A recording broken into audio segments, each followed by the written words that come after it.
코로나19로 인하여 우리 가족들이 갖는 시간들이 많았습니다. 식사도 많이 하고 자연스럽게 이렇게 TV 앞에 앉아 예능 방송을 듣게 되는데, 이 미스터 트롯이라고 하는 프로그램 아주 노래 경영되죠. 사람들이 37%나 이렇게 아주 최고의 시청률을 올리게 되어졌는데, 거기에서 이 미스터 트롯을 보면서 사람들은 평안함을 누리고 정말로 안정을 찾고 그리고 쉼을 얻고 치유를 받았다, 이런 이야기를 합니다만, 그런데 여기 참여한 당사자들은 어떨까요? 아마 이 미스터 트롯에 참가했던 사람이 15,000여 명이 된다고 합니다. 한 사람 한 사람을 보면은 정말로 부족함이 없는, 재능이 있는 사람, 노래에서는 천재와도 같은 그 사람. 자, 그렇게 해서 사람들이 15,000명이 걸려져서 본선에 올라가게 되어지는데, 본선에 올라간 사람은 4개월의 합숙훈련 트레이닝을 받는데, 거기서 여러 가지 카메라를 들이댔더니 사람들이 모두가 협동심과 그리고 사연들을 이야기하기도 하고, 정말로 저런 사연이 있었구나, 그리고 저런 배려심이 있구나, 저런 인간성이 좋구나, 이것을 보면서 사람들이 또 치유를 받습니다만, 그러나 그들 마음에는 끊임없는 경쟁심과 끊임없는 싸움과 끊임없는 저들의 마음속에 긴장감을 늦추지를 않았다는 것입니다.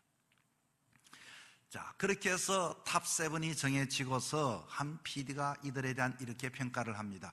이제 이들은 유명한 사람이 되었는데 앞으로는 공인이 되었기 때문에 더 많은 자기 자신과 싸워야 할 것이고, 공인으로서 수많은 난관과 힘든 일들을 이겨내며 겪어내어야 할 것입니다. 아니, 그렇게 좋은 프로그램에도 이들에게는 그런 끊임없는, 아직도 끝나지 않는 전쟁이 계속된단 말입니까? 그 정도 되면은 성공했으면은 이제 나는 누렸다, 이겼다라고 할 텐데 말입니다. 끝이 나지 않는 전쟁, 얘기만 있는 것일까요? 성경에 봤더니 이 성경에도 끝이 나지 않는 전쟁을 치르는 한 사람이 있고, 이것 또한 우리들의 모습인 것입니다. 여러분이 잘 아는 야곱이라고 하는, 어쩌면은 너무나도 하나님의 사랑을 받았던 인물인데, 야곱의 일생을 보면 전쟁의 일생이었습니다. 여러분, 야곱 아시죠? 배에서부터 쌍둥이로 태어날 때 형 에서가 먼저 태어나니까 그의 발목을 잡았다고 하는 야곱, 어머니 뱃속에서부터 싸움이 시작이 되었습니다. 뿐만 아니라 그는 나름대로의 유아기를 지나고 청년기의 때는 명분의 형과의 명분의 싸움을 하기 시작했습니다. 형이 배고픈데 내가 맛난 이 팥죽을 끓여서 줄 테니까 장자의 그것을 나에게 파시오 하고서, 그렇게 또한 배고픈 형을 이용해서 그것을 얻었고 승리자가 되었습니다. 이후에 그는 아버지가 눈이 멀고 몸이 쇠약해져서 아버지가 장자에게 주는 그 축복권, 아들에게 드리는 축복의 그 기도를 그는 뺏기 위해서 또 싸움을 시작합니다. 거기에는 어머니까지 가세하게 되어지지요. 축복 기도를 하려고 하는 그 순간 아버지는 이렇게 말합니다. 어떻게 형 에서의 냄새가 아니라 야곱의 냄새인데, 그랬더니 그러면 내가 한번 손을 한번 만져볼까 하고서 했더니, 이 야곱은 이미 아버지를 속이기 위해서 그의 팔에는 매끈매끈한 팔에다가 양털을 입혀서 아버지를 속여서 축복 기도를 받아내게 됩니다. 산양 갔던 형은 이후에 그 소식을 듣고서 동생을 죽이겠다고 하니, 그 동생은 집안에 머무를 수가 없어서 그 집을 나서게 되어지죠. 자, 여기까지 야곱의 일생. 어머니 태에서부터 성장기, 청년이 되고 장년이 되어서 그는 늘 언제나 형제들과 그리고 삶 속에서 뺏고 승리자로서 사는 듯 했지만, 그의 일생의 결과는 무엇이었습니까? 도망자였습니다. 아직도 그를 죽이려고 하는 형이 있고, 그리고 잡히지 않고, 그리고서 그렇게 긴 여행을, 광야의 길을 떠나는 그 동생 야곱. 승리자쯤 되어지면 모든 것들이 얻어지고 누려야 할 텐데, 어떻게 그는 고독하게 혼자 그렇게 있어야 할까요? 그리고 그는 왜 그 고향집을 떠나야 했을까요? 끝나지 않는 그 전쟁, 어머니의 소개로 삼촌 하란에 있는 라반의 집에 그는 가게 되었습니다. 그 속에서 그 집을 들어서자마자 당시에는 사촌과도 결혼한 풍습이었기 때문에 그만 한눈에 한 여인을 보고서 반하게 되었습니다. 그 여인을 위해서 얻기 위하여, 취하기 위하여 삼촌에게 이야기를 했더니, 너 그러면 7년간 그렇게 일을 하고 무임금으로 일하면은 내가 너에게 주리라.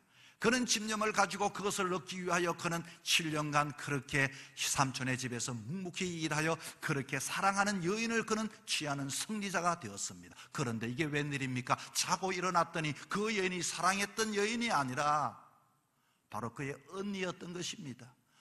삼촌에게 찾아 따지기 시작했습니다. 삼촌이 약속했던 거와 계약이 다르지 않습니까? 그래, 계약이 다르지. 우리 풍습에는 언니를 먼저 결혼하지 않고는 동생부터 하는 법이 없네. 그러면 이거 어떻게 한단 말입니까? 그는 또 7년을 삼촌과 계약을 하여 또 그 여인을 얻기 위해서 그렇게 집념을 불태웠습니다. 그는 여인을 얻게 되었습니다. 그는 승리자였습니다. 그리고서 요즘 말하듯이 성공한 사람은 물질이 있어야 되지 않겠습니까? 어떻게 하면 내가 이 삼촌의 재산을 통해서 내가 정식을 할 것인가? 그는 삼촌에게 제안하여 그는 큰 부를 방법과 수단을 가리지 않고 모으게 되었습니다. 여러분, 야곱은 성공한 사람이었죠. 가족에서부터 그리고 친척에서부터 사랑하는 아내를 취했던 사람, 그리고 그가 자식들을 얻게 되어졌고 재산을 얻게 되어졌고 부족함이 없었던 사람입니다. 그런데 여러분, 그 승리자는 거기서부터 전쟁은 끝이 난 게 아니었습니다. 그의 사촌들이 이렇게 말합니다. 아니, 자네는 말이야 우리 아버지의 재산을 그렇게 쏘기고 도둑질하고 그렇게 해서 되겠냐고. 도무지 그 집에 살 수가 없었습니다. 그는 그 삼촌 집에서 또 집을 나서게 됩니다. 그것도 야간 도주하여 밤에 아무도 모르게 그와 같이 자식들을 이끌고 재산을 미리 준비해놨다가 도망을 하게 되어집니다. 그런데 도망을 하는 데 있어서 그는 갈 곳이 없었습니다. 오늘 본문은 거기서부터 시작을 하게 되는 것이죠. 갈 곳이 없는 야곱. 누가 이 야곱을 승리자라고 하지 않을 사람이 어디 있겠습니까? 야곱은 모든 전쟁의 승리자였지만 그는 아버지를 잃어버렸고 형을 잃어버렸고 어머니를 잃어버렸고 삼촌을 잃어버렸고 사촌들을 잃어버렸고 고향을 잃어버렸고 갈 곳이 없는 그 사람, 모든 것을 가졌지만 그러나 어쩌면 잃어버린 삶을 살았던 사람이 야곱인 것입니다. 고향으로 돌아가는 것. 그런데 여러분, 고향으로 돌아가는 것을 소식을 알았던 그 고향에 계시는 에서 형님이 가만히 봤더니 400명의 군사를 데리고 자기를 맞으러 온다는 이 소문을 듣고 그는 겁이 덜컥 났던 것입니다. 갈 곳이 없었습니다. 승리를 했는데 왜 갈 곳이 없습니까? 왜 누리지를 못합니까? 이제 또 싸움을 치러야 합니다. 형을 또 이겨야 합니다. 400명의 병사를 무찔러야 합니다. 만약에 그것을 무찌른다면은 그는 전쟁이 종식될 것입니까? 전쟁은 끝이 나지 않습니다. 인생의 삶은 내가 이것하면 이만큼 살면 내가 잘 살 것 같고 행복할 것 같지만 그렇지 않습니다. 자식을 결혼만 시켜놓으면 편할 것 같지만 그렇지 않습니다. 내가 이만하게 집을 장만하고 원하는 차를 타고 이만한 지위에 있으면, 그러나 그렇지를 않습니다. 전쟁은 끝이 나지 않습니다. 더 큰 근심이, 더 큰 아픔이, 더 큰 고통이 다가옵니다. 그러면 어떻게 해야 할까요? 전쟁이 끝이 나지 않은 이 상황 속에 어떻게 이 전쟁을 종식시킬 수 있단 말입니까? 본문 26절에 봤더니, 오늘 본문 26절에 이제 마지막 전쟁을 치르는 이 야곱의 모습을 보게 됩니다. 그는 26절에 이렇게 말합니다. 그 사람이 이르되 날이 세려하니 나로 가게 하라. 야곱이 이르되 당신이 내게 축복하지 않으면 가게 하지 아니하겠나이다. 이 장면이 무슨 장면인고 하니, 오늘까지의 싸움은 내 힘으로 하는 싸움이었습니다. 내 머리로 하는 싸움이었습니다. 내가 속임수로 전략을 써서 하는 싸움이었습니다. 몰래 상대가 잠을 자고 나서 내가 도망치는 싸움이었습니다. 그러나 이 장면을 보면서 이제는 싸움의 장면이 바뀌어졌습니다. 야곱이 형 에서와의 싸움을 앞두고서 그는 이 전쟁을 종식하고 싶어서 하나님 앞에 섰습니다. 여러분, 본문 24절에 이렇게 말합니다. 어떤 사람이 날이 새도록 야곱과 씨름했다. 그 앞에 봤더니 야곱은 홀로 남았더니, 성공한 사람이 홀로 남았습니다. 그는 결심했습니다.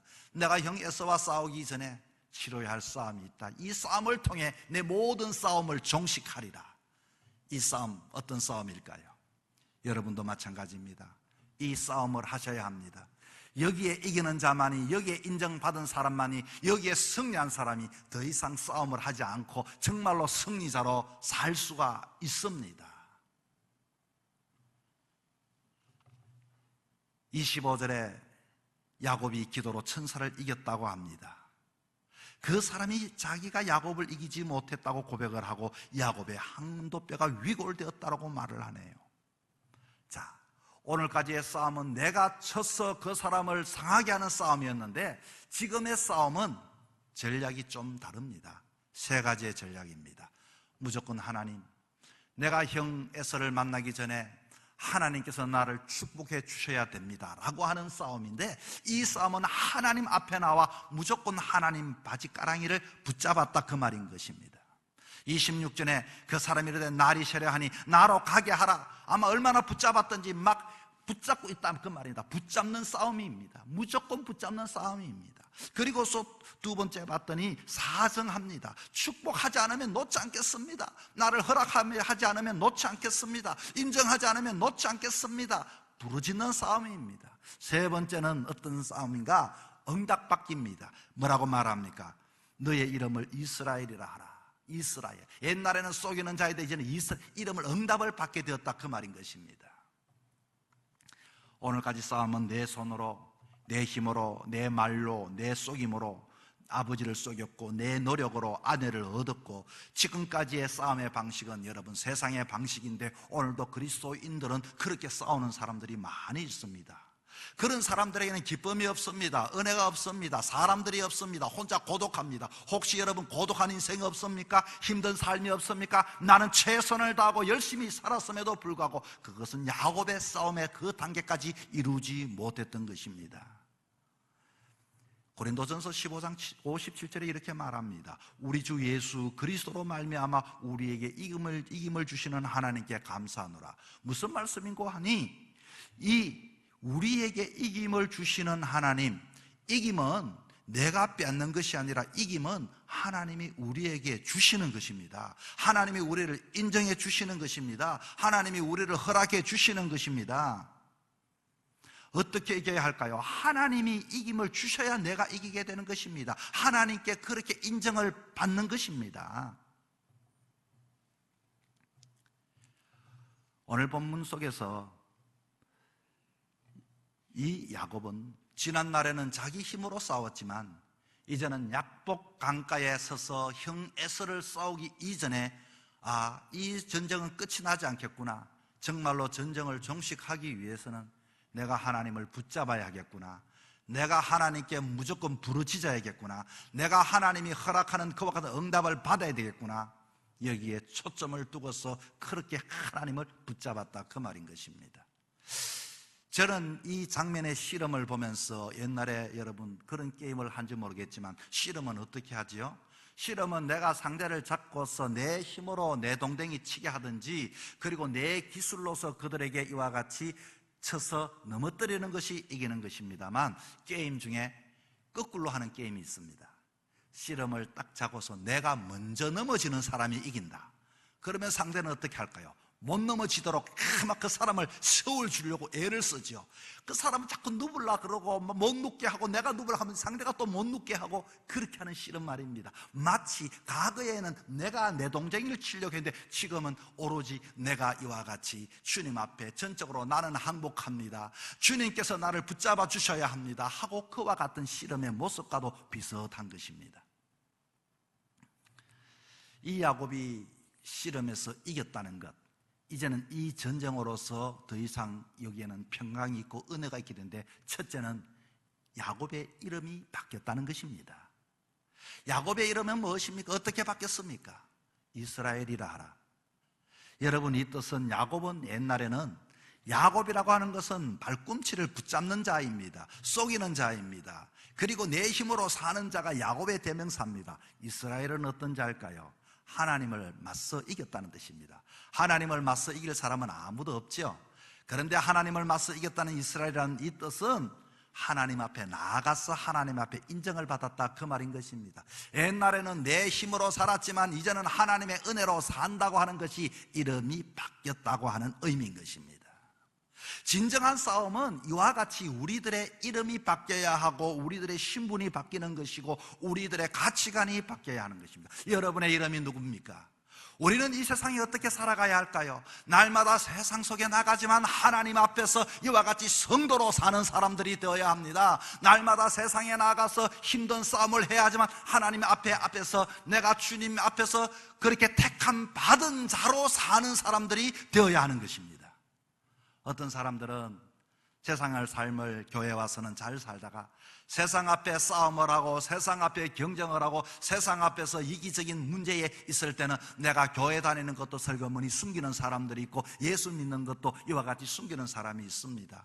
그 속에서 내 이름은 옛날에는 속이는 자고 빼앗는 자고 붙잡는 자고 승리하였다면 이제는 내 이름은 그리스도인이야. 나는 그래도 하나님을 섬기는 사람이야. 하나님이 세운 사람이야. 나는 하나님의 백성이야. 하나님 왕같은 제사장이야. 그렇게 내 이름을 선포하며 살아가는 사람은 전쟁을 종식시킬 수가 있게 되는 것입니다.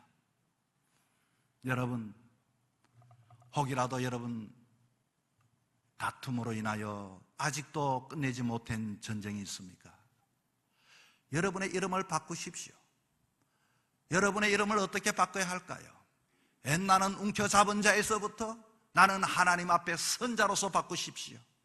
여러분의 친척들 앞에서 나는 하나님의 사람이다, 나는 장로님이다, 나는 근사님이다. 물건 하나 사도 내와 같이 근사님의 마음으로 물건을 사고 신앙인의 성도의 마음으로 이 사람은 하나님의 천사요 하나님의 사람이고 내가 이 사람 앞에 섰다는 마음을 가져야지, 빼앗는 마음으로 속이는 마음으로 그렇게 살아서는 우리의 그 전쟁은 끝이 나지 않습니다. 만족과 기쁨은 나에게 아무리 싸게 산다 할지라도 얻었다 할지라도 내 마음에는 사람들이 떠나가게 될 것이고 나중에 내 신분을 알기도 알면은 예수 믿는 사람들이 참 더하네, 이렇게 이야기하게 되어질 것입니다. 이 세상을 평정시키고 이 세상을 이길 수 있는 방법은 이름이 바뀌는 삶을 사셔야 되는 것입니다. 이것이 모든 것에서 전쟁을 종식할 수 있는 비결입니다. 로마 시대에는 군인들이 강한 자였습니다. 헬라 시대에는 철학자들이요 지식자들이었습니다. 유대인들은 율법을 잘 지키는 사람이었습니다. 오늘 이 시대는 돈 많은 사람이 강자입니다. 그러나 이들은 전쟁을 종식시킬 수가 없습니다. 또 이와 같이 승리자라고 자처하지만 또 다른 더 큰 적들이, 더 큰 바이러스가 우리에게 달려오게 되어질 것입니다. 어떻게 해야 할까요? 예수의 이름으로 명할 수 있기를 바랍니다.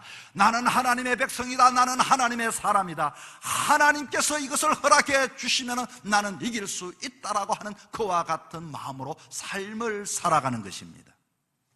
두 번째는 전쟁을 종식할 수 있는 것은, 야곱이 바뀌어진 것은 겸손한 사람이 되었습니다. 그는 평생 경쟁만 하고 살았습니다. 형을 이기려고만 했습니다. 그런데 본문은 읽지 않았지만 33장 3절에 봤더니 그렇게 형을 이기고 형에게 발목을 잡고 형의 장자를 뺏으려고 했던 사람이 뭐라고 하는 거 아니? 33장 3절에 형 에서를 보고서 땅에다가 7번 절을 하면서, 그리고 그 밑에 절에 봤더니 이렇게 말합니다.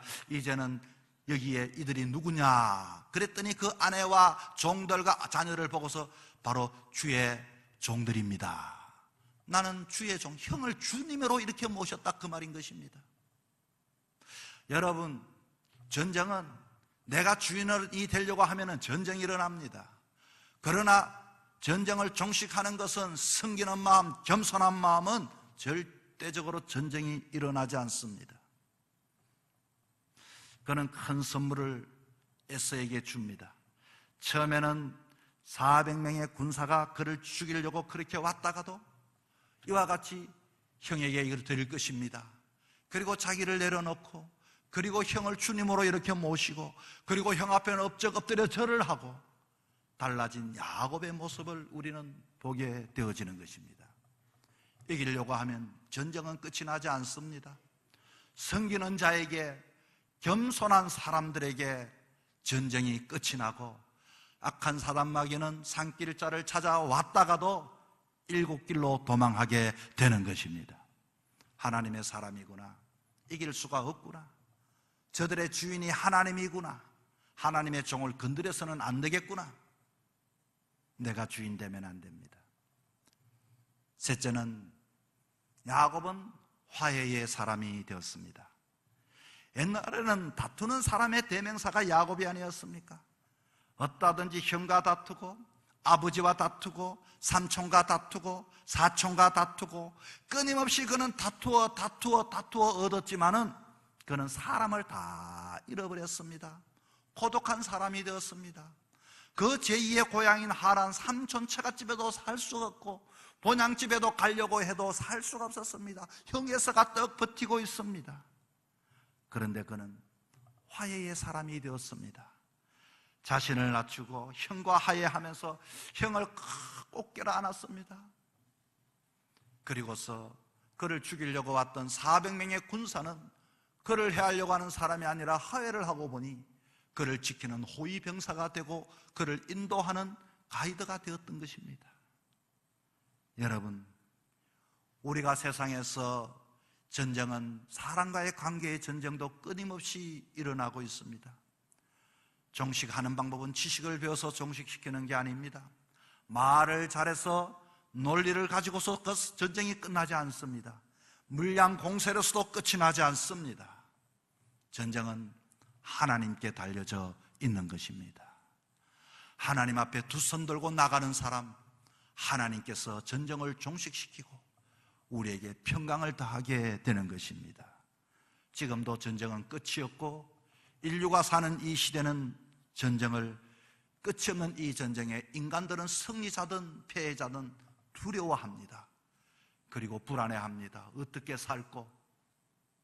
그러나 여러분, 이름을 바꾸십시오. 그리고 삶의 자세를 겸손하십시오. 주변에 있는 사람을 돌아보고 여러분이 먼저 안아주십시오. 전쟁이 끝이 나게 되어질 것입니다. 400명과의 형과의 전쟁을 앞두고 먼저 치러야 했던 영적인 이 전쟁에 야곱은 승리하여서 그 형들과 더 이상 전쟁하지 않았고, 남은 여정도 주님 축복받으며 사는 사람이 되었습니다. 오늘 본문에 봤더니 이 31절에 이렇게 말합니다. 그가 브니엘을 지날 때 해가 돋았고 그의 허벅다리로 말미암아 절었더라. 보통 싸움은 내가 상대를 쳐서 다리를 이렇게 상해를 입혀서 이겼다고 해야 될 텐데, 다리를 이렇게 쳐서 다리가 위골이 되어서 황골이 되어서 이겼다, 이렇게 표현합니다. 맞아서 이겼다, 그 말인 것입니다. 그래도 놓지 않겠습니다. 응답해 주셔야 합니다. 그래야 내 소리를 들어주셔야 합니다. 사랑하는 성도 여러분, 앞으로도 저와 여러분의 인생 삶 속에 수없는 그 전쟁, 우리의 분노로, 우리의 힘으로 이길 수 없습니다. 힘들 때마다, 어려울 때마다 약복강변에 야곱이 나아가서 기도해서 주님을 붙잡고 기도했던 것처럼 기도함으로 하나님께 모든 것들을 맡기면서 그와 같이 평강을 얻었던 것처럼 여러분의 일생의 삶도 하나님께 맡기고 전쟁을 종식시키는 평강을 맛보는 인생 가정 되기를 주의 이름으로 축원합니다.